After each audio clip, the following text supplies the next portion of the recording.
Gracias, presidente. Buenos días. Su servidora de Oro Sólido y Empuje Migrante. Presidente, sabemos de lo poco fácil que ha sido para usted y su gobierno tratar con una clase empresarial constituida en los últimos 30 años bajo parámetros de poca sensibilidad, voracidad y ambición desmedida por la riqueza material. Se cumplen ya 16 años, presidente, de la huelga de Cananea, también de la huelga en la mina de Sombrerete en Zacatecas y una tercera mina en Tasco, en Guerrero. Las tres propiedad de Germán Larrea, dueño del llamado Grupo México. Mi denuncia ante usted, presidente, es conocer su postura.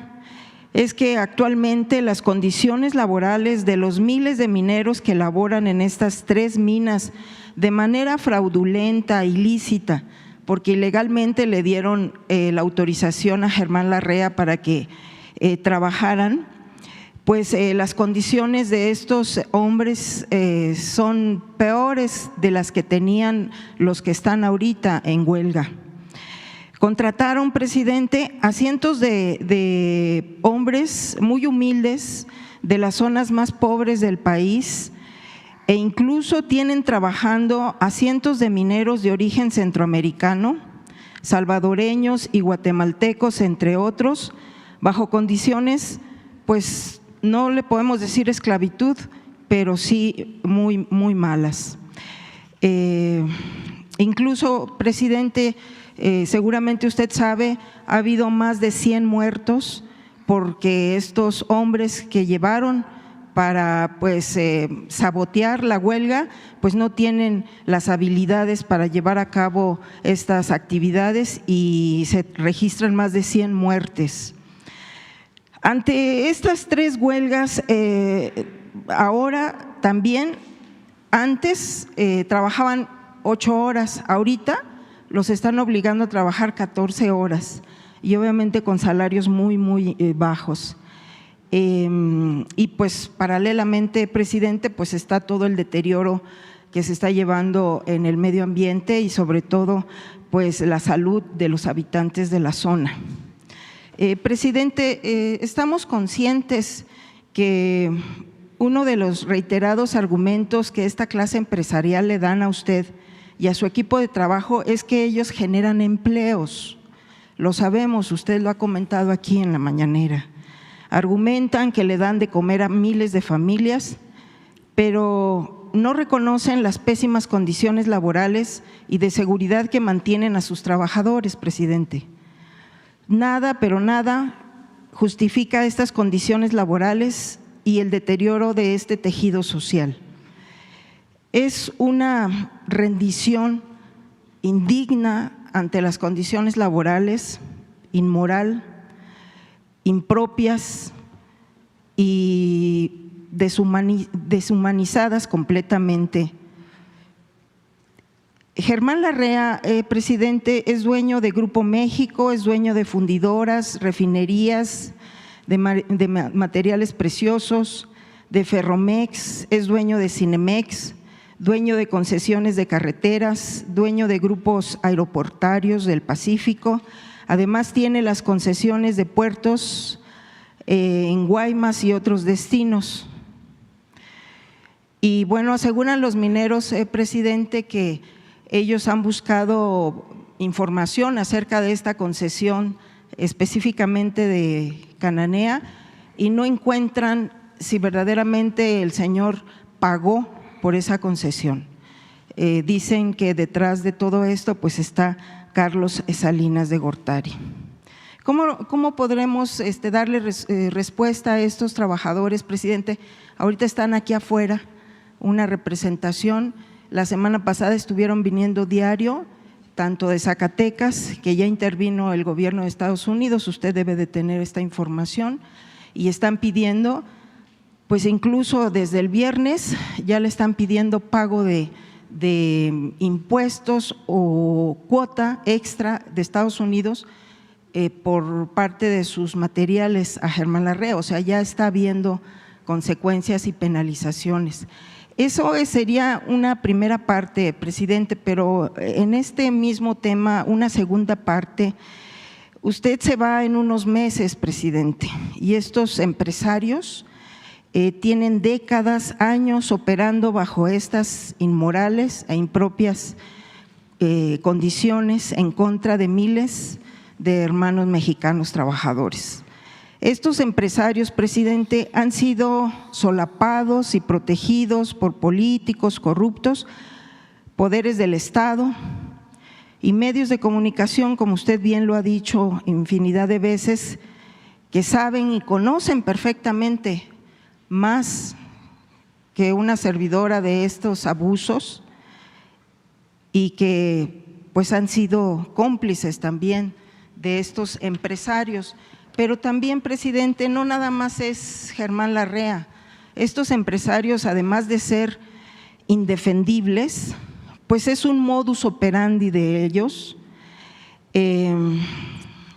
Tenemos también a un Ricardo Salinas Pliego, que también es pues minero y tiene prácticas similares, y además, pues seguramente usted no está enterado, presidente, pero es constante por parte de Ricardo Salinas Pliego insultar no nada más a sus seguidores, sino, por ejemplo, tiene una constante en contra de la senadora Citlali Hernández, que la llama senadora con C y hace mofa de su condición física. Esta es la clase de empresarios. También pues está, por ejemplo, Olegario Vázquez Raña, que también son mineros y tienen otras empresas, y que sabemos todos sabemos, hasta todos los que trabajan ahí en medios, que a punta de billetazos pues doblaron al matrimonio Fox Marta Sagún para que se les entregara la cooperativa de Excelsior. También tenemos a Grupo Balleres, presidente, que ahorita está estallando una huelga, ayer empezaron, ahí en Caborca, en Sonora. Igual el Grupo Balleres, dueño de Palacio de Hierro. Y bueno, qué decir de Carlos Slim, que le cambia a los trabajadores acciones de Teléfonos de México a cambio de sus liquidaciones, de sus jubilaciones. Si fueran tan buenas las acciones, pues no lo haría. También está el dueño de Oxxo y Coca-Cola, que pues le había yo puesto a gandalló, presidente, con la pena. 100 años el puerto de Veracruz en concesión, y además amenazó con pagar lo que fuera con tal de perjudicar su gobierno. Entonces, presidente, ¿qué podemos hacer usted antes de que se vaya para solucionar esta huelga y qué condiciones y qué le podría dejar a su próximo, al próximo presidente o presidenta que lleguen? ¿Cómo enfrentar estos poderes muy fuertes económicamente, pero que tanto daño le han hecho a nuestro país? Ese es mi primer tema, presidente. Gracias. Bueno, lo que siempre he dicho, la transformación que está en marcha tiene, entre otros principios, criterios, el separar el poder económico del poder político. Antes había un grupo de potentados que tenían tomado el gobierno, tenían secuestrado al gobierno, que eran los que mandaban en Hacienda, en el Poder Judicial, en el INE, en el Congreso. en la totalidad del Poder Ejecutivo, también eran los que mandaban en medios de información, era el poder. La transformación ha consistido en lograr esa separación y que el gobierno no esté convertido en un comité al servicio de una minoría, que el gobierno represente a todos, a ricos, a pobres, a creyentes, no creyentes, a todos los mexicanos, de todas las clases sociales. Y eso es lo que se ha venido logrando, poco a poco. Y vamos avanzando. Y vamos avanzando porque la gente quiere eso. Quiere que en México haya una auténtica democracia, no una oligarquía con fachada de democracia. Desde la época de los griegos se definieron las formas de gobierno y una de esas 6 formas de gobierno, Aristóteles decía 3 buenas, 3 malas, 2 son la oligarquía como forma de gobierno, que es el gobierno de la minoría, el gobierno de los ricos, y la democracia, que es el gobierno del pueblo. Entonces, queremos que en México haya una verdadera democracia y que el presidente de México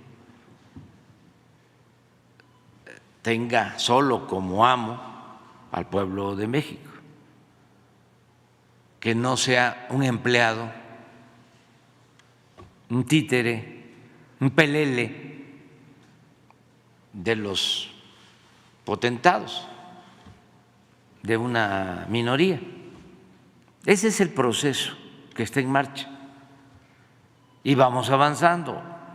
Decía, porque la gente está apoyando para que los bienes de la nación se cuiden y beneficien a todos, que ya no se sigan entregando los bienes de la nación, como fue durante el periodo neoliberal, a particulares. Cuando, lo sabemos, Salinas se intensificó la llamada política neoliberal o neoporfirista, porque fue lo mismo que se hizo en la época de la dictadura porfirista, fue entregar las tierras, las aguas, las minas, los ferrocarriles, el petróleo a nacionales y a extranjeros y esclavizar al pueblo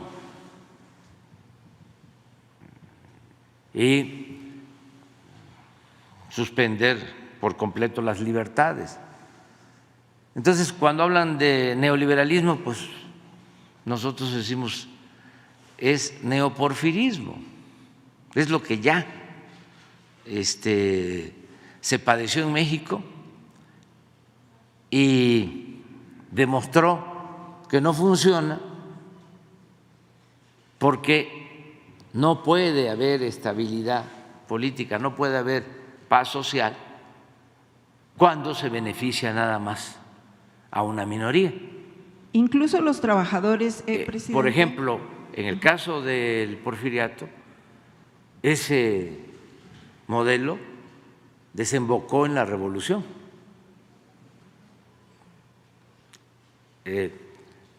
Ahora, que eso es muy importante, si no se hubiesen dado estos cambios que se están llevando a cabo en estos tiempos, hubiese muchísima confrontación y mucha inestabilidad política y social, porque ya la gente no aguantaba más. Entonces, ahora estamos llevando a cabo estos cambios de manera pacífica y también quienes eran los hijos predilectos del régimen han ido entendiendo que son otros tiempos. No nos ha costado mucho el que todos los que se beneficiaron del periodo neoliberal vayan entendiendo que son otros tiempos.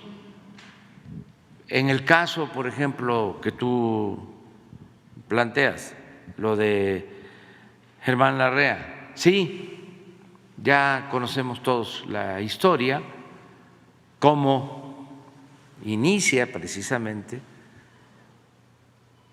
su auge empresarial en la época de Salinas. Así es.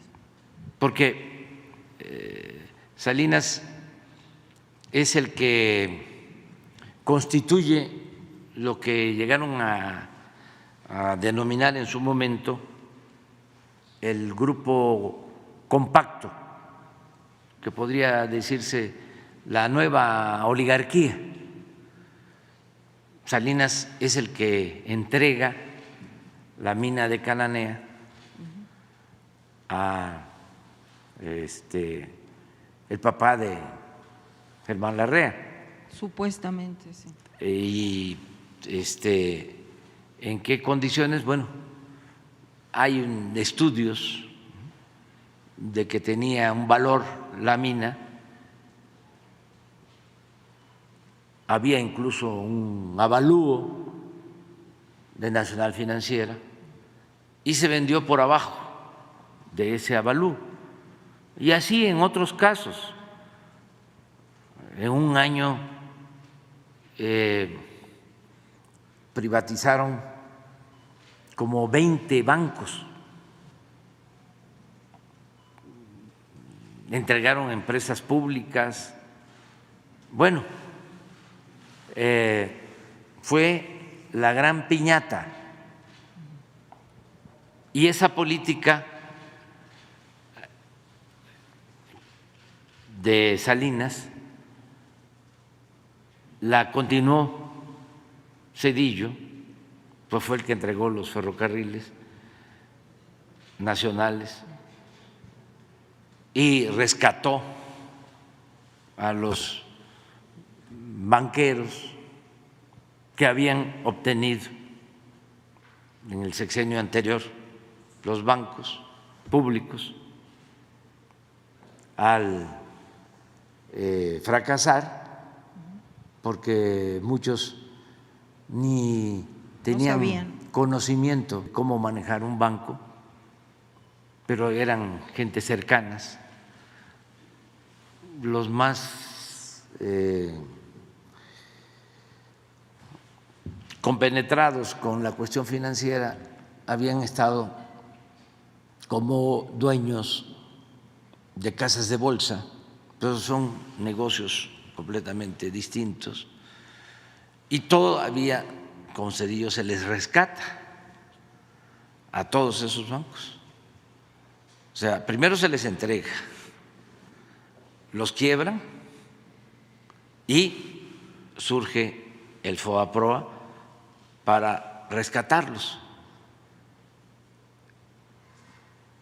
Y continúa esa misma política con Calderón, con Fox primero, Calderón, hasta el sexenio pasado, que eso ya se terminó, porque ya no se privatizan los bienes públicos, ya no hay concesiones para la explotación minera, no hay concesiones para la explotación del petróleo, no hay concesiones para que se siga privatizando la industria eléctrica. Ya cambió, pero pues sí es un proceso en el que tenemos que participar todos y buscar acuerdos. Que las autoridades de Estados Unidos pues están dictaminando esto sobre la mina de Zacatecas de Sombrerete, que le están obligando ya en este caso a la empresa Germán Larrea la revisión, porque hizo exactamente lo mismo que en Cananea. Antes de que usted llegara en el 2017 metieron trabajadores igual, muy humildes y de Centroamérica, están ahorita trabajando ahí, entonces ahorita ya les está pidiendo esta revisión Estados Unidos. Los de Cananea, los trabajadores ahorita están empoderados, dicen que hagan lo mismo con Cananea y con Tasco. Y también, presidente, entonces yo le preguntaría, ¿usted cree que, por ejemplo, lo que pasó en Altos Hornos en Coahuila es el dejar estos empresarios que fueron beneficiados y que no saben de operar una empresa sanamente, la dejan, la quiebran?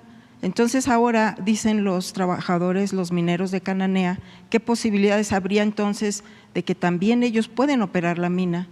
Porque no hay un plan de desarrollo de la mina, no hay, o sea, no se han cumplido absolutamente nada de lo que supuestamente se había comprometido Germán Larrea. O sea, las enfermedades siguen, el cáncer sigue, la contaminación sigue, no hay ningún plan de rescate del río. Entonces, es la actitud de este tipo de empresarios que se tenían, igual que Ancira en Altos Hornos. Entonces, usted ve tiene esta visión de que estos empresarios irán dejando estas empresas porque aparte, independientemente del dinero que a ellos les sobra, ¿verdad?, es la atención con los trabajadores, porque no la tienen y así están operando todas estas minas, presidente. ¿Usted cree que puede ser esa vía? Y además de que ellos pues ya cumplen 16 años en huelga. Hay que buscar la conciliación, el acuerdo. En el caso de Cananea y Tasco, hay un conflicto que tú debes saber. Existe una diferencia política entre el dirigente de los trabajadores, Napoleón Gómez Urrutia, y Germán Larrea. O sea, no es nada más la situación de los trabajadores, que dicho sea de paso, no son menores de edad, porque si algo ha cambiado en los últimos tiempos es que los trabajadores, todos los mexicanos, hemos tomado más conciencia y no somos ciudadanos imaginarios. Ahora defendemos nuestros derechos. Entonces, no es que exploten a los trabajadores, que trabajen 14 horas, que no les pagan. Yo tengo una visión distinta sobre eso. Ese es un argumento o un planteamiento del sindicato que representa Napoleón Gómez Urrutia. Entonces, hay que buscar la conciliación. pensando sí, auténticamente en los trabajadores, no en los intereses ni de empresarios ni de líderes sindicales. Así es, presidente. O sea, es que eso es lo que tenemos que buscar para poder ir avanzando. Precisamente este punto bien importante que usted está tocando, yo les decía a los trabajadores, porque efectivamente está el senador Napoleón, entonces le digo, es que es independientemente de que el líder que esté, estos señores empresarios no han cumplido con los trabajadores. Sí. Entonces, ahorita, obviamente, con esta intervención de Estados Unidos, que a mí me parece excelente, porque de alguna manera los empresarios que tengan interés, pues tienen que aprender de estos lineamientos, porque déjeme decirle que Germán Larrea tiene una mina en Arizona y es un paraíso, a diferencia de lo que tiene aquí en Cananea. ¿Por qué lo hacen allá y aquí no? Porque aquí se les permite. Y precisamente esto que dice usted de los sindicatos o del sindicato, ahora es, o sea, yo le soy sincera, no es, no debe ni considero que sea personal en contra de estos señores, tanto Germán Larrea como Napoleón Gómez Urrutia. Y eso es lo que piensan también los trabajadores, porque dicen, es que Germán Larrea la trae contra Urrutia porque con lo de pasta de conchos, pues obviamente le obligó a pagar no sé qué tanto y por eso. Pero es que no puede ser, o sea, no pueden estar estos dos intereses de estas dos personas y entre las patas los trabajadores, presidente. Y hay que buscar, siempre he insistido, el acuerdo, y ahora que está Marat en la Secretaría del Trabajo, se puede llegar a un acuerdo. Por ejemplo, no era buena la relación entre Napoleón y Luisa María. Ahí sí no sabía yo. Fíjese. Sí, no, yo se lo digo. Okay. Entonces, ahora que se dé el cambio, puede buscarse el acercamiento. Es que no deja de haber intereses cupulares. Pues sí, los trabajadores. Porque ahí. Sí, ¿cómo era pues la relación antes?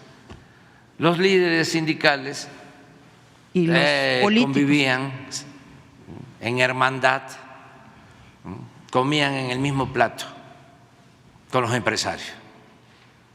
De repente hay pleitos, en este caso, porque se pusieron de acuerdo los grandes mineros surgidos de la política privatizadora y como tenían muchas influencias, bueno, estos mineros eran los que ponían a las autoridades laborales. Exactamente. Llegaron a poner a un secretario de Trabajo, Javier Lozano, en la época también de Calderón. Entonces, como también tenían el poder político y dominaban en la Procuraduría, en aquel entonces, ahora Fiscalía, pues le presentaron una denuncia a Napoleón, que antes no tenían problemas con él. El líder de los mineros durante décadas fue el papá de Napoleón. Entonces, al fallecer el señor, llega a la dirección del sindicato Napoleón Gómez Urrutia.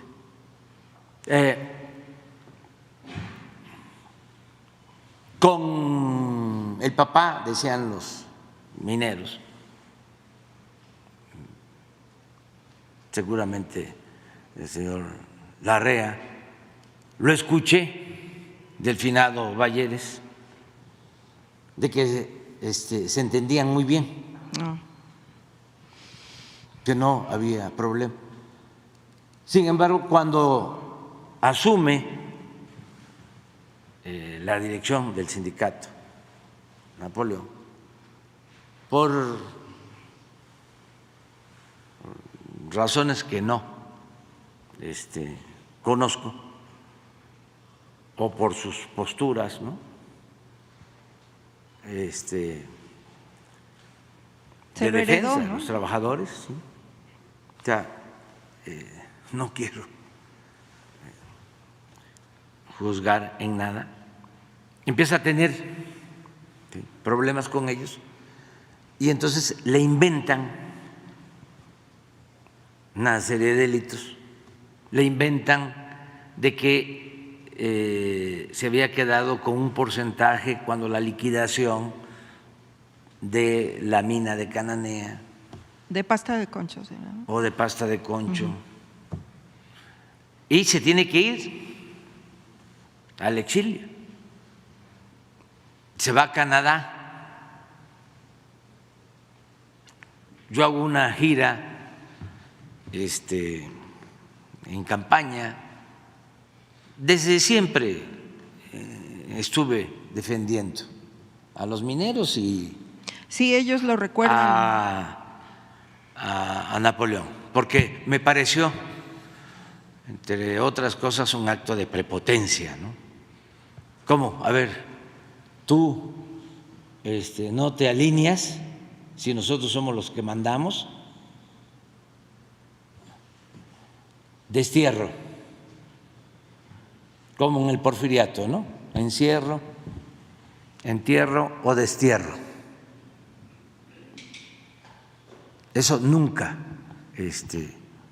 lo he permitido, ni lo voy a permitir. Voy a una gira a Europa y los dirigentes del movimiento obrero de Gran Bretaña, de Inglaterra, me dicen que era una injusticia que Napoleón estuviese en el exilio porque estos mandaban. Y nosotros intervenimos para que él regresara y con el propósito de que no se ensañaran en contra de él. Aquí se le propuso que fuese legislador, el movimiento nuestro, para protegerlo, porque era una injusticia. En ese tiempo, todos estos grupos, porque no solo son 3, 4, 5 grandes empresas mineras, sino pues son las cámaras, todas las cámaras, nos reclamaron muchísimo, me enfrentaban diciendo que cómo protegíamos a una gente con malos antecedentes como Napoleón. Y no nos importó. Actuamos con principios. Ahora, pues vamos avanzando, pero es un proceso, no es lo mismo que antes. Acabamos de tener una diferencia con Germán Larrea, se resolvió lo de una concesión en el ferrocarril del Istmo. Teníamos que recuperar esa concesión porque es un asunto de seguridad nacional y porque es fortalecer lo público. Tenemos que respetar los derechos de los empresarios, de los particulares, pero siempre tenemos que poner por delante el interés público, el interés de la nación,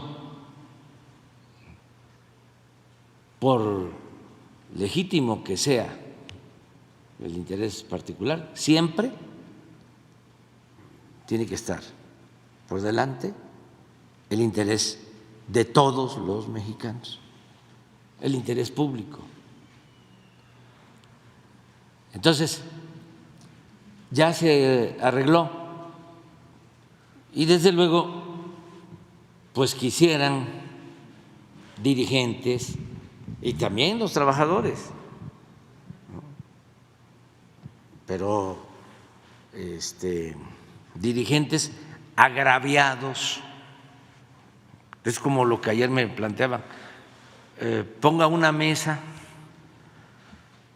para que vengan a presentar sus quejas todos los damnificados de la política neoliberal, imagínense.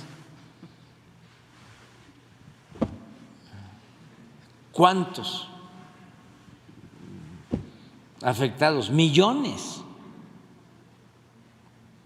Entonces, sí estamos nosotros, ¿no?, buscando reparar daños, enderezar entuertos, encaminar al país por la senda de la justicia, pero es un proceso y lo tenemos que hacer convenciendo, persuadiendo, y siento que hemos avanzado. En otras circunstancias, por ejemplo, en este caso de Germán Larrea, hubiese sido muy difícil convencerlo de que es importante que el Istmo sea una zona de seguridad nacional para defensa de nuestra soberanía como país libre, como país independiente, y ya se logró, y así hemos logrado otras cosas. Por ejemplo, el finado Alberto Valles, antes de fallecer, me buscó para decirme: yo quiero ayudar en esta nueva etapa, porque creo en lo que está haciendo. Y no era esa su postura antes. Pero ya con el paso del tiempo mantuvo con nosotros una actitud de mucho respeto, incluso ya cuando estaba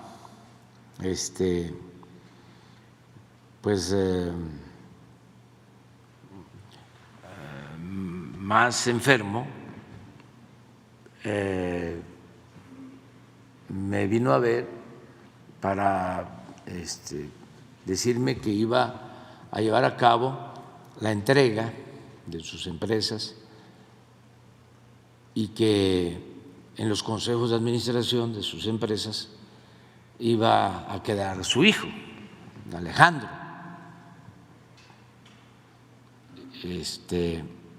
y que me lo encargaba en el sentido de que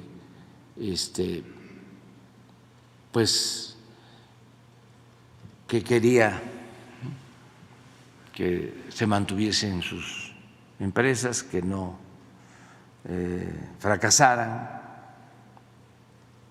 Y bueno, tengo información que Alejandro ha hecho bien las cosas.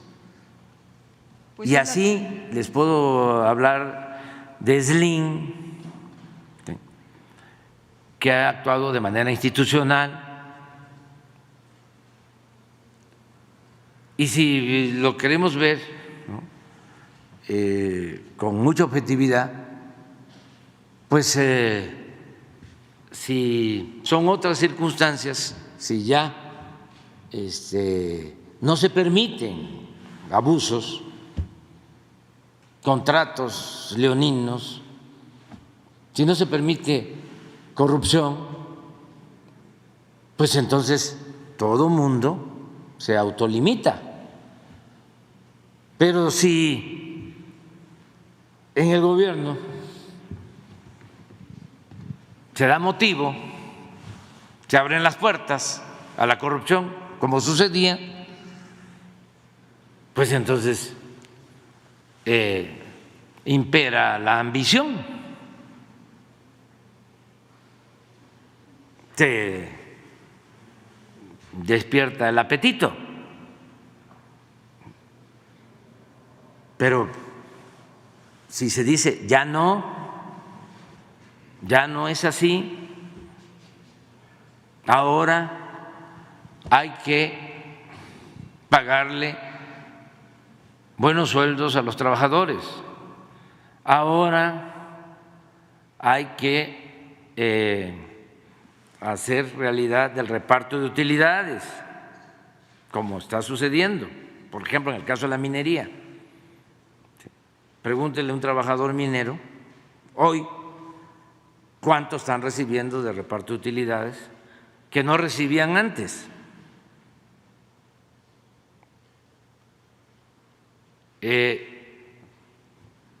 Si se les dice ya no hay condonación de impuestos, como se le dijo al señor Fernández de Oxxo, ¿no?, y de, creo, Coca-Cola, muy promotor, el mecenas del periódico Reforma. Se le dijo, debes 12,000 millones de pesos y los tienes que pagar. Y los pagó. Entonces, ya no es lo mismo. Yo entiendo que no solo en el caso del sindicato minero, sino en muchos otros casos, campesinos que fueron despojados. Bueno, el caso de los 40,000 trabajadores electricistas despedidos en el gobierno de Calderón. O sea, pues todos ellos, ferrocarrileros, todos, ¿sí?, buscan justicia y estamos avanzando con ellos poco a poco. En el caso de los mineros, hubieron quienes se quedaron sin seguridad social y ya se logró que tengan derecho al seguro social. Lo mismo en el caso de los electricistas despedidos, se les inscribió en el seguro social. Se va avanzando, ¿sí?, y es un proceso, pero no se puede de la noche a la mañana resolverlo todo. Además, tenemos que ir convenciendo, no imponiendo nada. Y hemos avanzado así. Y yo le voy a pedir a Marat de que hable con todos, que hable con los mineros y que hable también con Germán Larrea, con sus representantes, y que se avance en acuerdos, porque también, ¿qué sucedió para tener la historia completa? Surgieron sindicatos nuevos. Cuando se expulsa a Napoleón,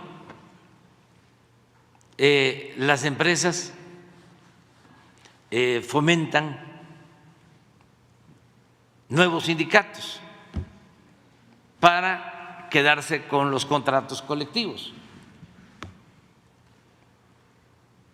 Incluso gente muy cercana a Napoleón que se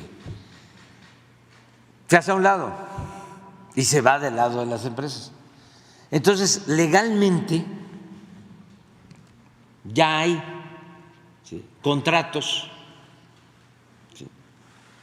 de sindicatos con estas empresas. Entonces, hay denuncias laborales, incluso penales. Entonces hay que buscar un acuerdo,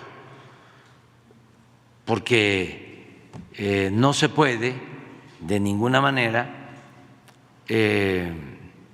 hacer las cosas por la fuerza. Nada por la fuerza, todo por la razón y el derecho. Y el caso que mencionas de la intervención de Estados Unidos, eso se da en otros casos, no es el único. Y nosotros lo aceptamos, bueno, está en la reforma laboral que propusimos, que cuando en un sindicato no hay voto libre, secreto del trabajador, cuando no hay democracia sindical, cuando no se le consulta al trabajador sobre el contrato colectivo, porque ahora los trabajadores tienen que aprobar los contratos. Antes los dirigentes firmaban los contratos y el trabajador ni se enteraba. Ahora no, es voto libre, secreto para elegir a dirigentes, voto libre, secreto para aprobar contratos colectivos. Y cuando hay irregularidades, se convoca a todos los trabajadores, hay recuentos y son los trabajadores los que deciden. Y siempre hemos cumplido con lo que los trabajadores han decidido. Hemos llevado a cabo como 10 procesos de trabajadores en contra de dirigentes o donde hay dos dirigencias y los trabajadores tienen que decidir, y no ha habido ningún problema porque está en el Tratado de Libre Comercio. Fue un planteamiento que hicieron los dirigentes obreros del Partido Demócrata cuando se tenía que firmar el tratado, y nosotros dijimos: estamos de acuerdo, nosotros apoyamos esa postura. Entonces no debemos tampoco sorprendernos de nada, porque se va a hacer una asamblea y van a ser los trabajadores los que van a decidir, y no hemos tenido ningún problema, afortunadamente. Son muy pocos los casos, serán 10. Les voy a pedir a los del trabajo que den la información y le voy a pedir a Marat que atienda tu planteamiento. Por no se entendieron bien, no se entendieron, pues son cuestiones de criterio. Este es un gobierno de mujeres y de hombres libres. Yo siempre hablo del antecedente del mejor gabinete que ha habido en la historia de México, que fue el gabinete del presidente Juárez. Y entre ellos se confrontaban mucho, Prieto, y Sebastián y Miguel Lerdo de Tejada, y Ocampo y Comonfort. Habían en ese entonces los liberales moderados y los liberales puros o radicales. Y Juárez conducía a todos. Tenían la calma necesaria y además la experiencia, porque de todos ellos, hombres en aquel entonces, ahora se diría mujeres y hombres, pero en aquel entonces eran hombres que parecían gigantes, todos. La ventaja de Juárez, entre otras cosas, bueno, primero porque era muy perseverante, nunca perdía la fe en la causa que defendía.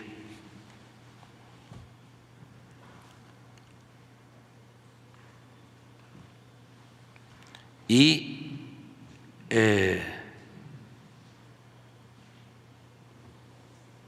lo otro es que era mayor de edad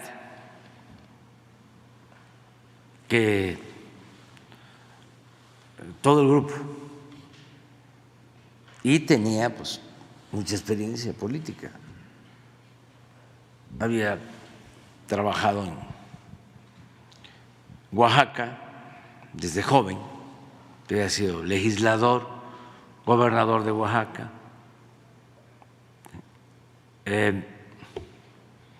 Había padecido de represión, estuvo preso en la cárcel de San Juan de Ulúa, estuvo en el exilio, se incorporó al movimiento de Ayutla, encabezado por Juan Álvarez, en contra de la dictadura o de la tiranía santanista.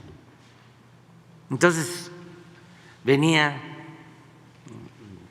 de tiempo atrás luchando y eso le ayudó mucho. Entonces, se confrontaban, a veces le presentaban la renuncia, creo que tuvo como 10, 12 secretarios de Hacienda.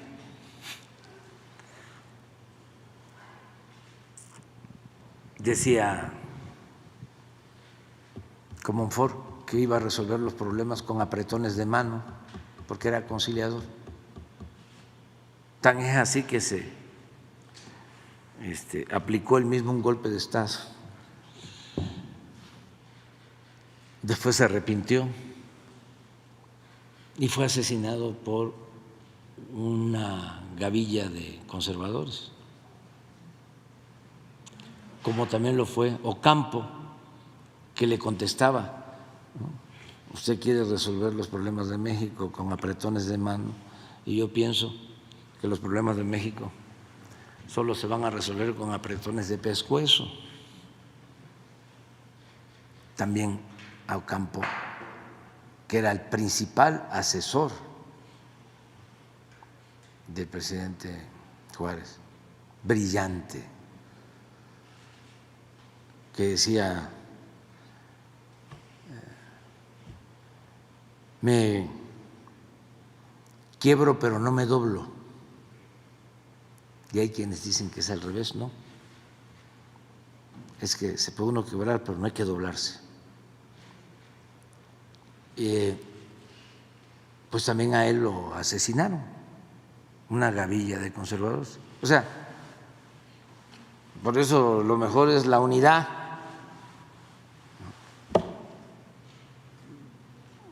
No dar pie, no dar motivo para que avance el conservadurismo, la reacción. Entonces, eso es, habían ahí diferencias y con razón de las dos partes. Ahora Luisa María, que es muy profesional, va a ayudar, va a intervenir para que se concilie y de manera directa Marat, que es un agente con muchas convicciones, no tiene nada que ver con los antiguos secretarios del Trabajo, estos que estaban al servicio de los mandamás. Ahora no, ahora es recto, y no es empleado de potentados. Entonces, sí se puede y hay que seguir avanzando. Y también entender que es un proceso y los que nos van a sustituir, pues tienen que seguir impulsando la transformación. Es que fue mucho tiempo, fueron 36 años de predominio de una política. Imagínense que de repente en un sexenio se entreguen las principales empresas públicas, se entreguen todos los bancos, bienes, y que surja un grupo económico, empresarial, dominante, pues ese grupo influía muchísimo, mucho.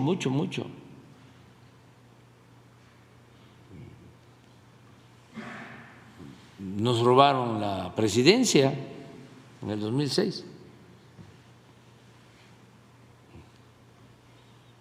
porque sentían que ya no iban a tener sus privilegios. No sé si les he platicado, yo creo que sí, pero mi trabajo, a diferencia de un escritor que no debe repetirse, consiste en estar repitiendo para que se internalicen las ideas y se tome conciencia. Cuando la elección del 2006 invitaron a un ministro de la Corte, que fue presidente de la Corte, Genaro Góngora Pimentel, lo invitaron, creo que a él y a su compañera, esposa, que era fiscalista, o sigue siendo. Le invitaron a una cena del Grupo Monterrey antes de la elección y le empezaron a preguntar, me contó don Genaro, ¿y cómo es Andrés Manuel? No, pues normal. Yo con él, con don Genaro, llevaba buena relación. Él era yo jefe de gobierno y él era el presidente de la Suprema Corte. Hubo respeto. Y le preguntaban, pero ¿cómo pues no es como el finado Chávez, como ustedes piensan. No, eso ya lo sabemos. ¿Sí? Si nosotros somos los que echamos a andar esa campaña. O sea, eso lo sabemos bien. No, ¿cómo es acerca de su idea de la política fiscal? ¿Qué está pensando en lo del cobro de impuestos? Era lo que les interesaba. Porque, fíjense las cosas, ¿no? También para los jóvenes, cuando injustamente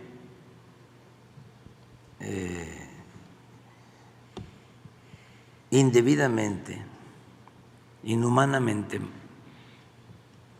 matan al señor Garza Sada, Eugenio Garza Sada, en el gobierno, durante el gobierno de Echeverría, que lo asesinan, pues se genera una gran inconformidad del sector empresarial. Y pues le echan la culpa a Echeverría. No porque él haya mandado a secuestrar al señor y luego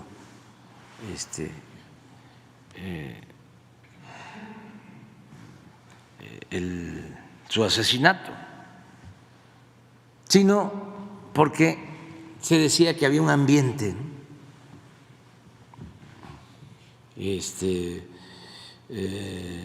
de anarquía, de predominio de radicales,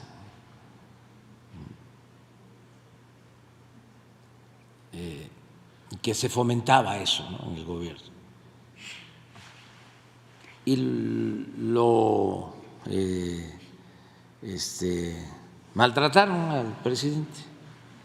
Y en aquel entonces no era pues muy común.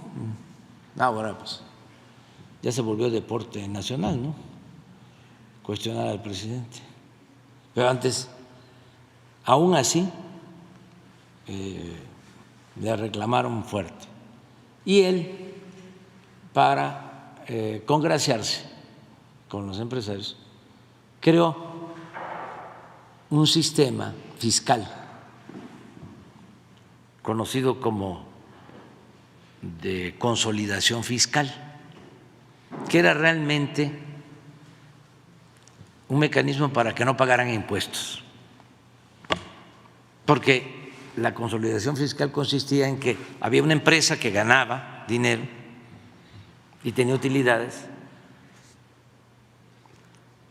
que era la empresa principal, pero mediante este mecanismo podían crear 3, 4 empresas fantasmas,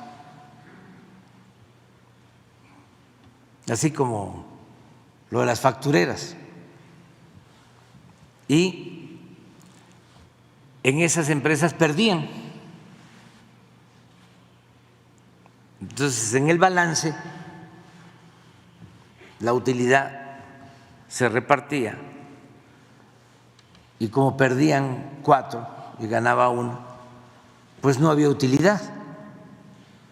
Luego entonces no pagaban impuestos.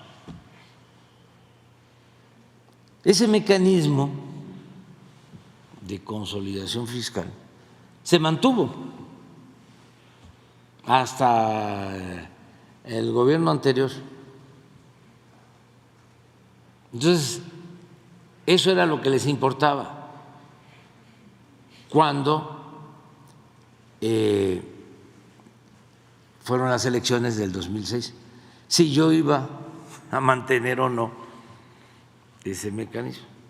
Entonces le preguntaron a don Genaro, ¿no?, pero va a mantener la consolidación fiscal, ¿qué política va a seguir en lo fiscal? No, pues no sé. Pero lo que les interesaba era eso. Incluso yo sostengo que así como Eliseo Peña se sintió traicionado por los potentados, así ellos antes sintieron que Peña los traicionó, entre otras cosas porque suspendió este mecanismo. Y si ustedes se acuerdan, empezaron las críticas al presidente Peña hasta convertirlo en el payaso de las cachetadas. Y nadie de los que habían recibido un trato especial, porque vaya que los atendió, salía ni siquiera a defenderlo, no abrió la boca. Por eso, pues son enseñanzas, ¿no? Nosotros en la transformación, pues ¿qué vamos a estar confiando? En los potentados, en los medios de información o de manipulación, en los intelectuales orgánicos que se malacostumbraron. ¿Cómo voy a convencer a Krause si vendía 10,000 revistas al gobierno? Por poner un caso. O Aguilar Camín, que también, de ser un estudiante, un periodista, un intelectual, historiador, se convierte pues en una potencia económica, se hace muy rico. ¿O cómo voy a confiar en Loret de Mola? Imagínense. No. ¿Con quién se transforma el país? Con el pueblo, con la gente. Y esto pues tampoco significa faltarle el respeto, ¿no? O cometer actos arbitrarios con quienes no comparten la necesidad que tiene el país de salir del atraso y de que entre todos limpiemos de corrupción a México y se purifique la vida pública. Pero hay que decirlo. Y fíjense que lo están entendiendo todos. Hay algunos que ni siquiera pues son fifís o son de estos más encumbrados, son aspirantes a fifí. Esos son los que más se enojan, pues. Ya les conté la anécdota de unos que estaban en una cervecería allá en Aguasteca, Potosina, y estaban, pues como se acostumbra, ¿no? También, más ahora con el calor,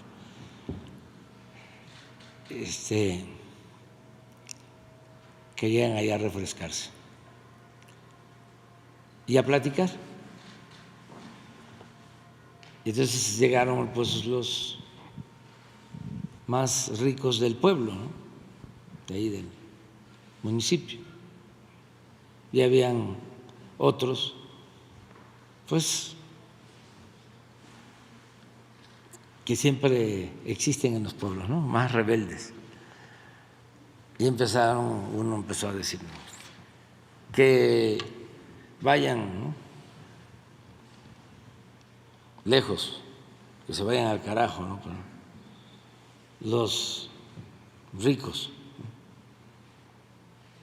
y en la mesa y la otra mesa estaban más ricos del pueblo. Y lo mismo, ¿no? Hasta que uno se paró, oye, ya dejan de estar insultando. ¿Cómo si yo no les estoy insultando a ustedes? Sí, pero tú estás diciendo que te vayan al carajo los ricos.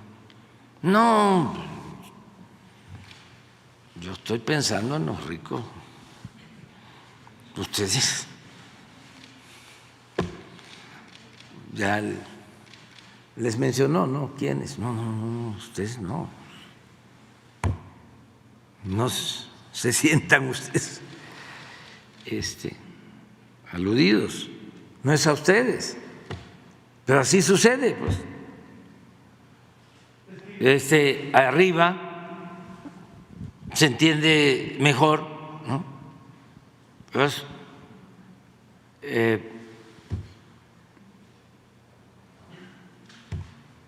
pero abajo, ¿no?,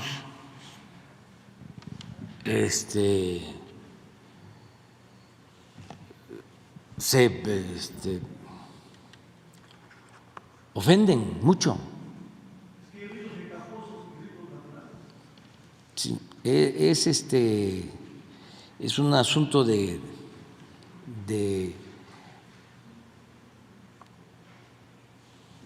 sentirse superiores, ¿no?, querer sentirse superiores. Es un poco lo que hace el ladino,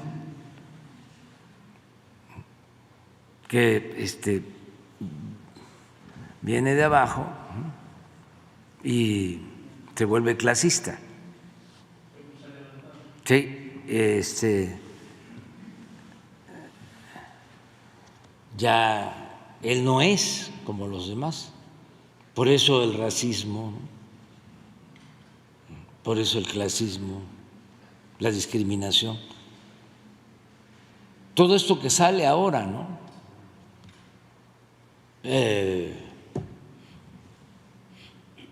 Indio patarrajada, ¿no?, de Macuspana. Si supieran el orgullo que me da.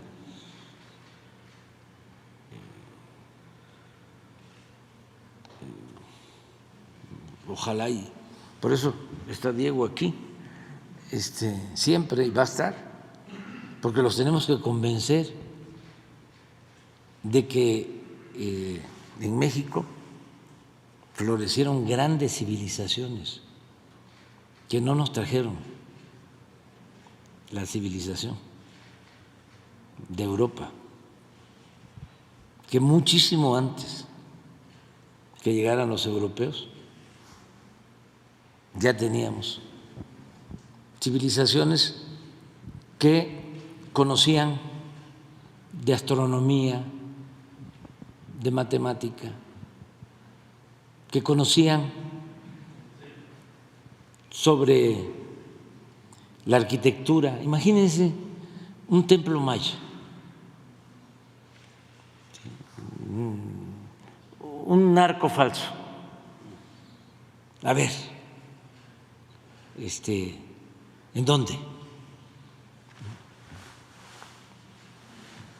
Sin estructura de acero. Es el conocimiento matemático. ¿No tienes por ahí algo de un arco falso? Por ejemplo, el de Palenque. A ver si… Miren esto. ¿Dónde? Y estamos hablando, si es Palenque, del siglo… La entrada a Cabá es bellísima. ¿Sí? ¿Y Cabá de qué época es? Es del PUC, es de la… Clásico. Lo que llamaremos el epiclásico, como terminal clásico hacia 900. Hacia 900. 900, 1100, por ahí. Sí. Pero estamos hablando de 900 y los europeos llegaron en el 16. Miren eso.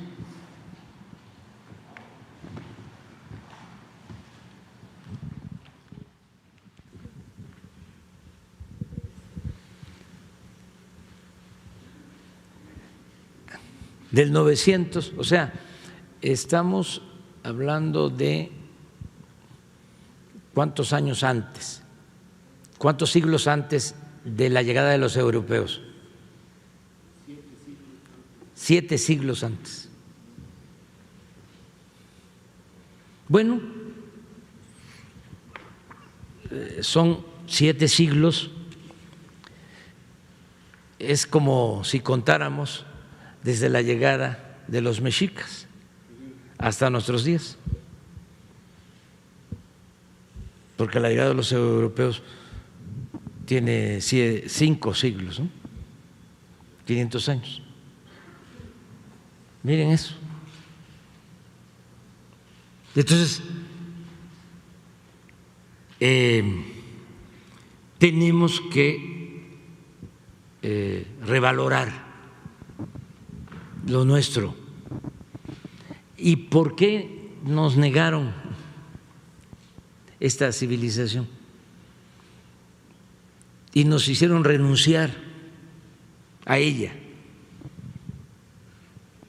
Porque siempre el que invade, el que conquista, el que se impone, el que domina, tiene que negar la cultura o la civilización que está sometiendo, que está aplastando. Ustedes eran unos bárbaros, nosotros les civilizamos. Entonces hay muchos todavía que se quedaron con eso, pero también es por falta de información.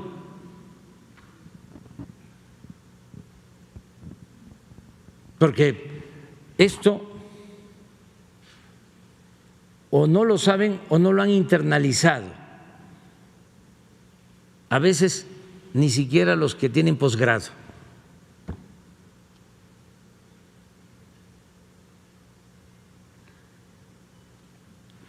Y si vemos los arcos falsos, a ver si no están los arcos falsos, hay un arco falso en el corredor del Palacio de Palenque, Palacio de Palenque. Van a ver la belleza, igual. No hay acero. ¿Y cómo se mantiene el equilibrio de todo el edificio? Con puro arco falso.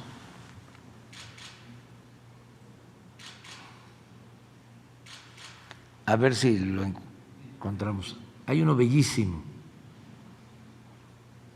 Y ese sí es del siglo VII. Sí, más temprano. Es más temprano.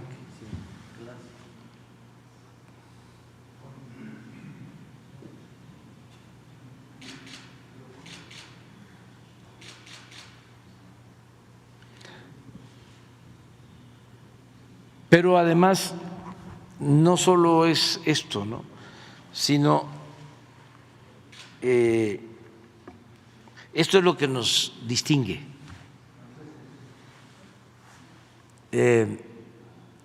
Esta es nuestra idiosincrasia. Y esto es lo que nos hace un pueblo excepcional, el pueblo de México. El origen del México profundo es lo que nos hace distintos, trabajadores, creativos,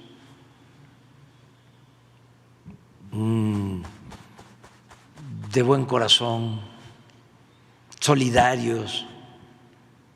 ¿Cómo se ayudaban antes unos con otros.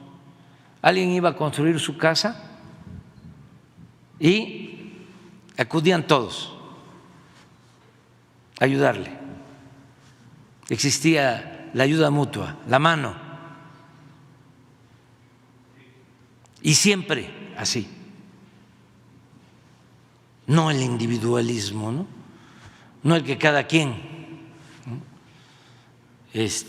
salga adelante y no tome en cuenta al prójimo. Esos son los valores que tenemos que preservar. No es fácil porque incluso es un corredor de la parte de atrás.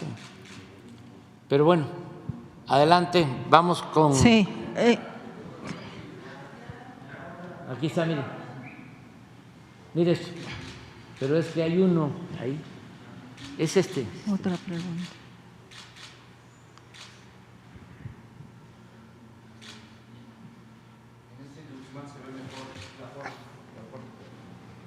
Sí. De cómo es la forma del techo.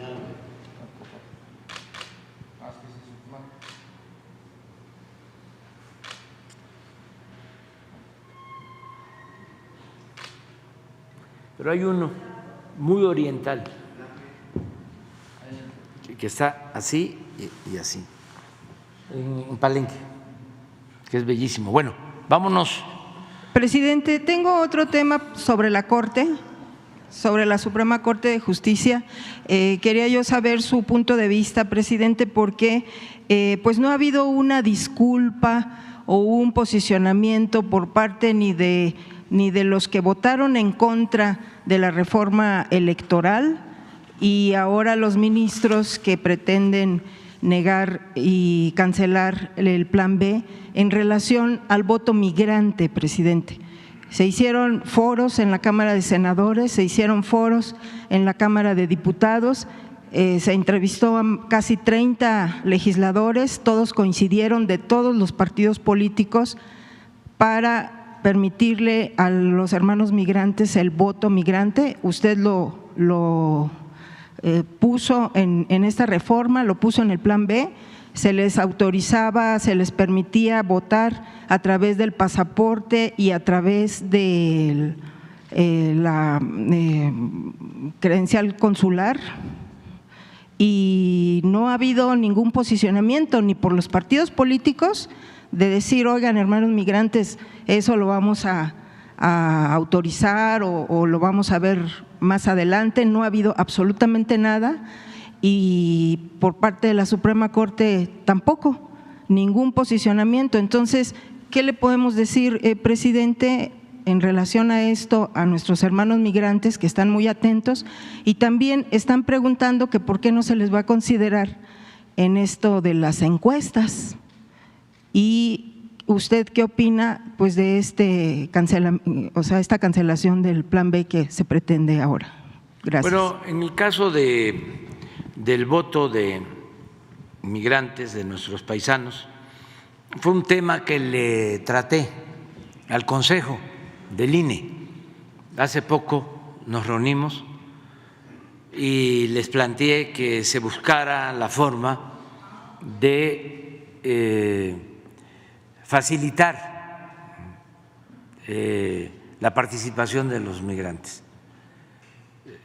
que incluso se explorara la posibilidad de que lo hicieran por correo, de manera electrónica, que se les diera facilidades, porque es evidente de que no están participando todos o que es una minoría la que participa y quieren hacerlo. Entonces, que hay que quitar todos los obstáculos. Ellos estuvieron de acuerdo, los consejeros, en buscar la forma de garantizarles que puedan votar. Lo de la encuesta no me meto en eso, pero sí se los traté. Hace creo que 15 días que me reuní con ellos, les dije que ojalá y buscaran el mecanismo para que votaran, que no se sintieran intimidados, sino que son mexicanos, claro que son mexicanos, y que se les facilitara, ya sea con su credencial, con su pasaporte, con una hoja de reconocimiento del consulado, pero que se resolviera, incluso de manera electrónica, que votaran, porque ahora que hubieron las elecciones en Coahuila y en el Estado de México, votaron, pero muy pocos, muy pocos. Entonces viene la elección presidencial y están deseosos de participar y tienen todo el derecho. Entonces hay que buscar la forma. Acerca de lo que va a resolver la Corte hoy, de que va a desechar lo de la ley electoral, me estaban diciendo que el proyecto que van a presentar ni siquiera va al fondo, se queda en la forma y además considero que es una invasión, una intromisión al poder legislativo. Le van a corregir la plana al poder legislativo, ya convertido en el supremo poder conservador, ¿no? En defensa de la minoría conservadora, están argumentando de que la ley no se discutió en el Congreso, no se discutió lo suficiente, cuando sí se discutió y además el bloque conservador en el Congreso no quiso ni siquiera participar en nada. Pues por eso van a anular la ley electoral. Claro que es un asunto de forma, pero la forma es fondo cuando se trata de la intromisión de un poder en asuntos que competen a otro.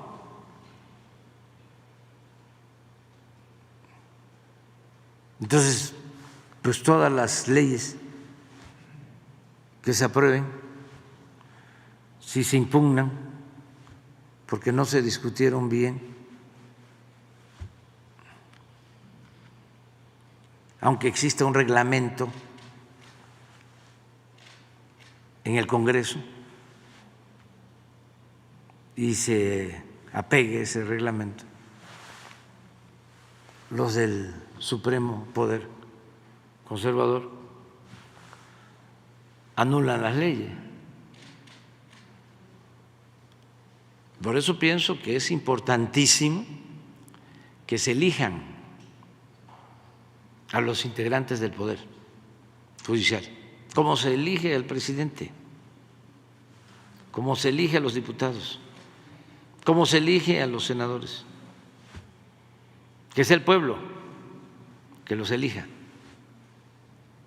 que no representen a una élite. Y eso se puede. Yo voy a presentar una iniciativa de reforma en su momento, para que el pueblo elija, como era, repito, en la época de la República restaurada, en la época de Juárez y de Lerdo, que ministros con mucha integridad con muchos principios,